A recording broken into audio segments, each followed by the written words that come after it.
Bricks అంటే Brazil, Russia, India, China, south Africa. ఈ bricks అనేటటువంటి 5 దేశాలు అమెరికా ఆర్థిక వ్యవస్థతో ఈ 5 దేశాల ఆర్థిక వ్యవస్థ సమానం.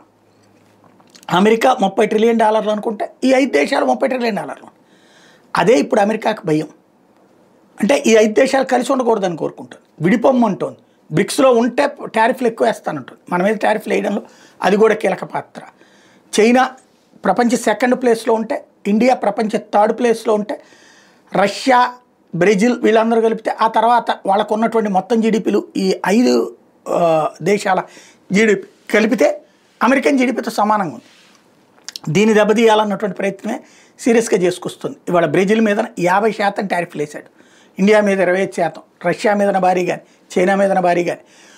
ఓవరాల్గా బ్రిక్స్ని విచ్ఛిన్నం చేయాలి. ఎందుకంటే బ్రిక్స్ కరెన్సీ కాదు, బ్రిక్స్ దేశాలు ఏం చేస్తున్నాయంటే బ్రిక్స్ కరెన్సీ సంగతి వదిలేసినాయి. ఒకళ్ళ వ్యాపారాలు అంటే ఇప్పుడు మనం చైనా నుంచి కొంటే చైనీస్ రూపాయలు ఇస్తున్నాం, రష్యా నుంచి కొంటే రష్యా రూపాయలు ఇస్తున్నాం, వాళ్ళు మన దగ్గర నుంచి కొంటే మన రూపాయలు ఇస్తున్నారు. వాళ్ళ యువాన్లు, రూబెల్స్ ఇట్లాగా వాళ్ళ కరెన్సీలో ఇస్తున్నాం. మా ట్రాన్సాక్షన్ అంతా ఇట్లా జరుగుతుంది. అంటే ఆటోమేటిక్గా డాలర్ని పక్కన పెట్టేస్తున్నాం. డాలర్ని పక్కన పెట్టేస్తే దాని గ్రిప్ పోతుంది. అదే ఇప్పుడు అమెరికా భయం.